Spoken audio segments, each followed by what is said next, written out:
Are you hearing what I'm saying now? You are 2018 will be extraordinary because you are chosen.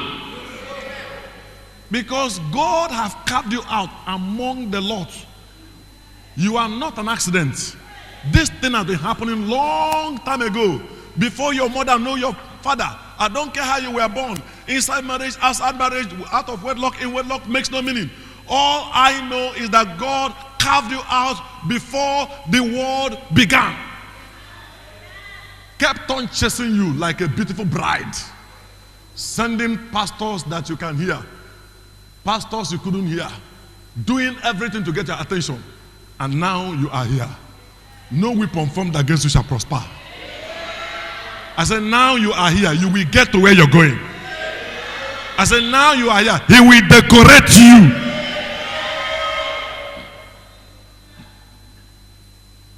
Thank you, Jesus. The second key, 2018, is that once you are born again, you must realize that you are exactly a copy of Jesus. Give me John 1:12. A child of God does not have anything to add. He simply has everything to discover. Did you hear what I said? Hallelujah. The church has been making very great mistake trying to get people to become what they are already. When you are born again, you are rich. When you're born again, you are favored. When you're born again, you are prosperous. You don't need to be rich. We don't grow rich in Christianity. We discover that we are already rich. We discover who we are. See, once you become a son of God, there is no rank higher. But as many as receive him, to them gave him power to become sons of God. There is no higher rank in God than the Son of God. You have become a duplicate copy of Jesus. Say, I'm a duplicate copy of Jesus. He that sees me have seen him. If Jesus is here, he will look like this. Hello? You have to know that growth in Christian faith is changing your mind to see who you are. It's not making you to become something. Everywhere you go and they are trying to teach you to become righteous, run away. You don't become righteous. You are already righteous.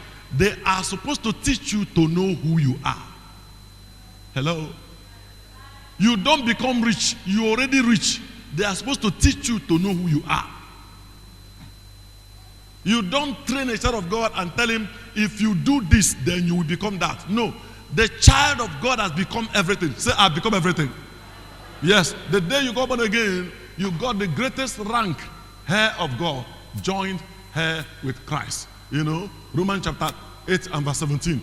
It means you share everything God has equal with him. You have the same right with God.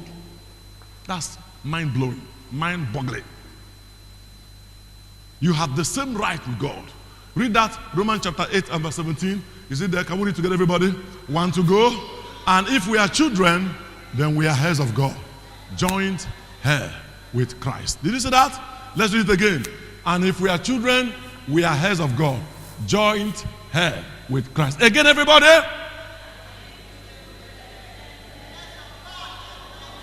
With Christ. Stop there. Again, everybody. Say, if I am a child of God, I am an heir of God, I'm joined heir with Christ. Now, it means everything Christ owns, I own as well. Equal rights with God. He's the king, you are a king. He's the salt of the earth, you are salt of the earth. He's the light of the world, you are light of the world. He's Lord of all, you are Lord of all. He's high priest, you are priest. Whatever he is, you just enter the kingdom and you took the very nature of the king. This is what we are teaching in this church, to let people know that Christ in them is the hope. You already have the glory. The glory is Christ in you. Just keep looking at it. So what you need to do is to go to church where they will present the mirror to you. Let me say the mirror. Give me 2 Corinthians chapter 3 and verse 18. The mirror. The more you look at the mirror, the more you change into the image. You already who you are. I just need to come to the mirror and see who you are. This is not how you look. How you look is exactly how Jesus looked. That's what the Bible says in the book of 1 John chapter 4 and verse 17. As he is in heaven, so are you. So you need to have the mirror to know how you look. You don't look at your circumstances. You don't look at your shape. You don't look at your size. You look at Jesus. Jesus is the person that shows you how you look, what you can do. Amen. 2 Corinthians chapter 3 and verse 18. Can we read it together, everybody? But we all, with open face, beholding as in a glass the glory of the Lord, are changed into the same image from glory to glory, as by the Spirit of God. So what the pastor needs to do as you're going to church is not to teach you 3 keys to become. 3 keys. You have already become. You should present Christ before you. And as you're looking at Christ, what happened? You keep changing and keep on looking like him, moving higher and higher, because in the inside, that's how you look. You simply need to change your mind. The Bible calls it renewing your mind. Amen. Did you hear what I said? The day you received Jesus Christ, you became fully God. He is God by existence. You are God because he's your father. Do you see that? Somebody's quarreling with what? How can people say we are God? We are gods because light begat light. Amen? We are God because who you follow, you become like. Who you adore, you become like. Who you learn about, you become like. You know, in John chapter 10 and verse 35, he said, John 10:35, he said, they became God unto whom the word of God came to. Are you following me? Who you learn from, you become like him. Are you sure you are following me? Hallelujah. He gave birth to us. Say, God is my father. I'm not hearing you. Say, I took a DNA test. Say it. And I found out that God is my father. Say it again. I took a DNA test. And I found out that God is my father. If God is my father, I am not ashamed to say I am God. Come on, if God is my father, I am not ashamed to say that I am God. That's what Jesus did. By virtue of the fact that we receive him into our life, he brought us into his family. Into what? Ephesians chapter 2 and verse, verse 16 and verse 19. Hope I'm right. Verse 6.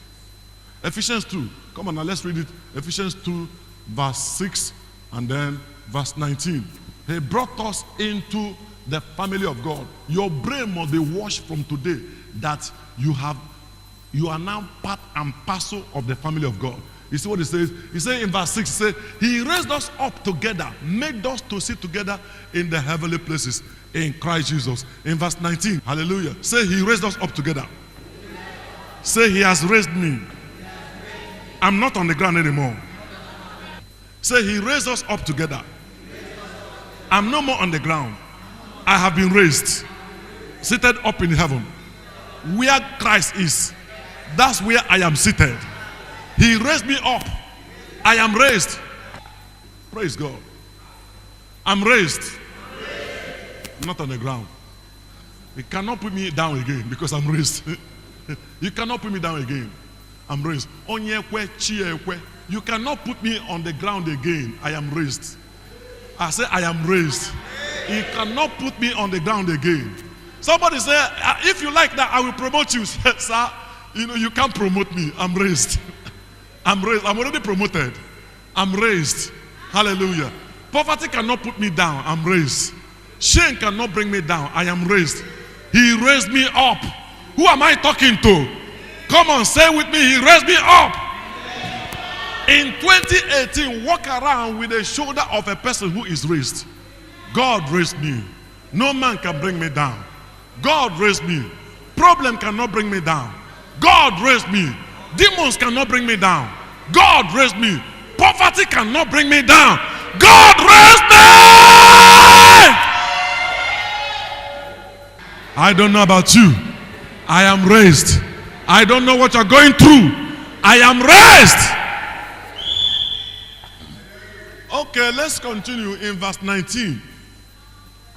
In verse 19, it says, now therefore you are no longer strangers and foreigners, but fellow citizens of the saints and of the household of God. So I am a member of the family of God. That word household of God means member of the family of God. That's a very, very dangerous family. If you're a member of this family, you are God.